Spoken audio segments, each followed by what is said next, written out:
스트라이커 손흥민과 윙어 손흥민 모두 필요하다. BBC 선정 주간 베스트 11 선정. 영국 현지 극찬 총정리. 손흥민은 주 포지션은 왼쪽 날개였다. 하지만 올 시즌 대부분을 원톱으로 뛰었다. 간판 공격수였던 해리 케인이 떠나자 엔제 포스테코글루 토트넘 감독은 시즌 초반 히샬리송을 원톱으로 출전시켰다. 하지만 이렇다 할 활약을 하지 못했다. 그러다 4라운드 벌리전부터 손흥민을 원톱에 배치하는 손톱 전략을 들고 나왔다. 바로 통했다. 손흥민은 손톱 첫 출전에 해트트릭을 쏘아 올리며 폭발했다. 이후 리버풀, 아스널, 맨체스터 시티 등 강호들과 상대에도 골을 터뜨리면서 손톱의 위용을 높였다. 손흥민은 손톱으로 9골을 성공시켰다. 그러다 16라운드 뉴캐슬전, 손흥민이 원톱이 아닌 왼쪽 윙으로 배치됐다. 주 포지션으로 돌아온 것이다. 원톱은 부상에서 돌아와 몸 상태를 끌어올린 히샬리송이었다. 히샬리송도 골로 보답했다. 2골을 신고했다. 날개 손흥민 역시 위력을 이어갔다. 한 골 2도움을 기록하며 팀의 4에서 1대승을 책임졌다. 특히 뉴캐슬 수비의 핵심 키에런 트리피어를 추락시키는 압도적 퍼포먼스를 선보였다. 손흥민은 날개로도 골을 추가하며 올 시즌 리그 10골을 신고했다. EPL 득점 랭킹 3위다. 자신이 페널티킥을 만들었고 자신이 성공시켰다. 날개로는 첫 골, 날개로도 득점할 수 있다는 것을 증명했다. 경기 후 포스테코글루 감독은 손흥민의 왼쪽 날개 배치에 대해 현재 히샬리송의 몸 상태가 좋다. 이런 상황에서 원톱이 히샬리송에게 최고의 위치라고 생각한다. 소니는 여전히 토트넘 최고의 마무리 선수다. 소니를 왼쪽으로 돌리는 것이 우리가 더 많은 골을 넣을 수 있는 방법이라고 생각한다. 며 손흥민 포지션 변경 이유를 설명했다. 모두가 포스테코글루 감독의 전략에 찬성하는 것은 아니다. 지난 2000년부터 2006년까지 토트넘에서 활약한 선배 수비수 스티븐 켈리는 손흥민의 원톱을 고수해야 한다고 주장했다. 그는 손흥민을 최전방에서 활용하는 것을 보고 싶다. 왼쪽에 브레넌 존슨, 오른쪽에 데얀 쿨루셉스키, 중앙에 제임스 매디슨, 최전방에 손흥민을 배치한 다면 이것이 토트넘의 가장 완벽한 라인업일 것이다. 손흥민은 중앙에서 정말 위협적인 선수다.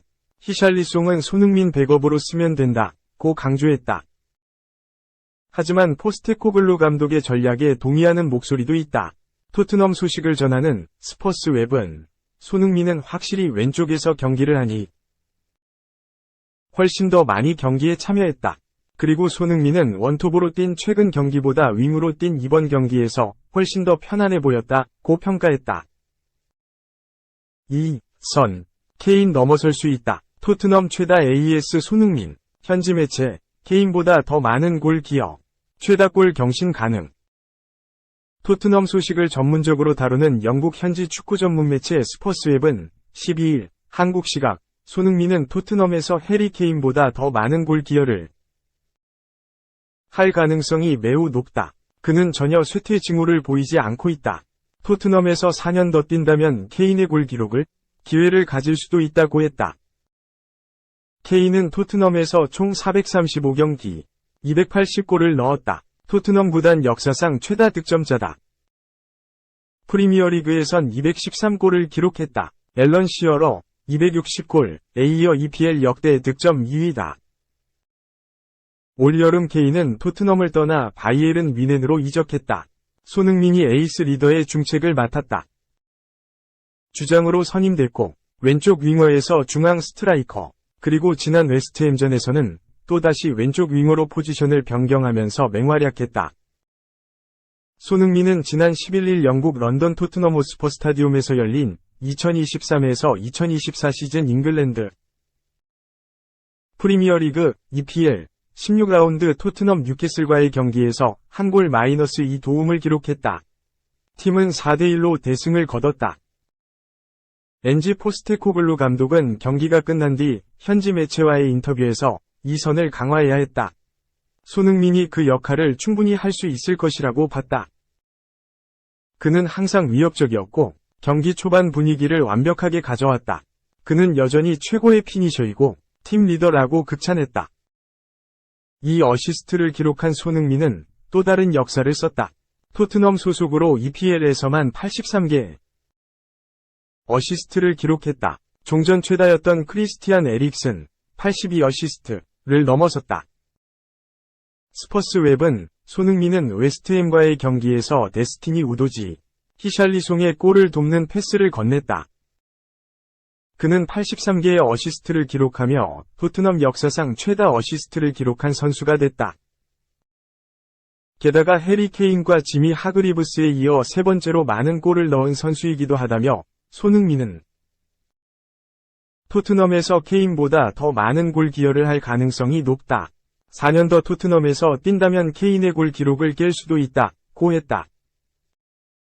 3. 너 퇴장당하면 죽는다. 로메로 길들였던 방법 공개. 이후에도 살인 태클은 계속. 에밀리아노 마르티네스 골키퍼가 지난 2022 국제축구연맹 피파 카타르 월드컵 결승 당시 크리스티안 로메로와의 놀라운 일화를 공개했다. 마르티네스 골키퍼는 지난 11일 한국 시간 글로벌 매체 ESPN과 인터뷰를 통해 이를 밝혔다. 당시 아르헨티나는 전반을 2에서 0으로 앞선 채 마무리했다. 하지만 마르티네스 골키퍼는 하프타임을 통해 로메로에게 화를 냈다고 밝혔다. 그는 나는 로메로의 약점을 알고 있다.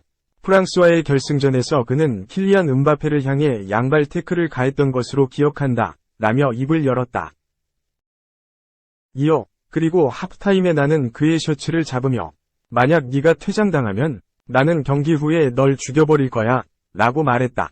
나는 로메로에게 제발 사람 좀 그만 때려라고 말했다. 로메로는 레드카드의 경계선에서 그렇게 플레이하고 나는 항상 그런 의미에서 그를 붙잡는다 라고 덧붙였다. 마르티네스의 조언이 통했던 것일까? 로메로는 해당 경기에서 경고 한 장 받지 않았다. 비록 아르헨티나는 음바페에게 3골을 내주며 혈투를 펼쳤고 결국 승부차기에 돌입했다. 아르헨티나는 마르티네스 골키퍼의 선방 한 차례와 프랑스의 실축으로 4에서 2로 승부차기에서 승리하며 우승을 차지했다. 하지만 마르티네스 골키퍼의 조언은 다시 무용지물이 됐다. 로메로는 올 시즌에도 이미 한 차례 상대 발목을 보고 들어간 태클로 레드카드를 받았다. 지난 11라운드 첼시를 상대로 로메로는 엔조 페르난데스의 발목을 향해 깊은 태클을 가했다. 주심은 비디오 판독, VAR, 확인 이후 다이렉트 레드카드를 꺼내들었다. 로메로는 지난 10일 개인 SNS를 통해 바로잡고, 배우고, 계속해야 한다. 하지만 모든 것은 시간이 걸린다. 항상 팬들의 성원에 감사하며 토트넘은 항상 함께한다. 라며 반성하는 글을 올리기도 했다. 하지만 지난 11일 열린 뉴캐슬 유나이티드와의 맞대결을 보면 뉘우쳤는지 의심이 갈 수밖에 없다. 다시 살인 태클을 가했다. 후반 35분 로메로가 칼럼 윌슨의 발목을 밟았기 때문이다. 상당히 깊은 태클이었기 때문에 뉴캐슬 선수들은 흥분했고 손흥민이 직접 선수들을 말리기까지 했다. 하지만 처벌은 솜방망이었다. 크리스 카바나 주심은 경고를 꺼내는데 그쳤다. 카바나 주심은 비디오 판독, VAR, 실과 소통을 했다.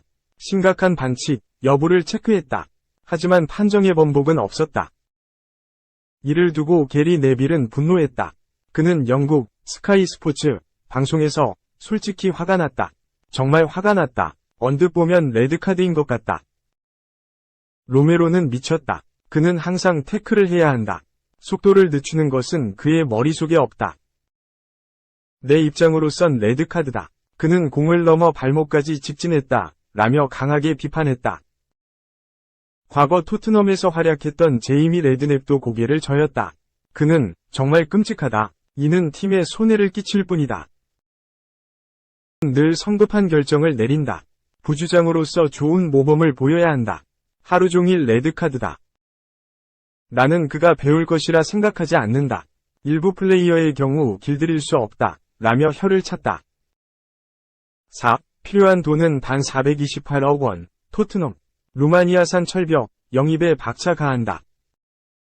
영국 팀토크는 12일, 한국 시간, 토트넘은 이번 시즌 이탈리아에서 큰 이름을 떨치고 있는 세리에 A 센터백 영입을 위한 입찰을 준비하고 있는 것으로 알려졌다, 라고 보도했다. 루마니아 출신 드라구시는 191cm라는 좋은 신체 조건을 갖추고 있다.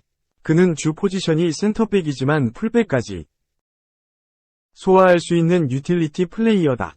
2002년생으로 나이도 만 21세에 불과해 발전 가능성도 무궁무진하다.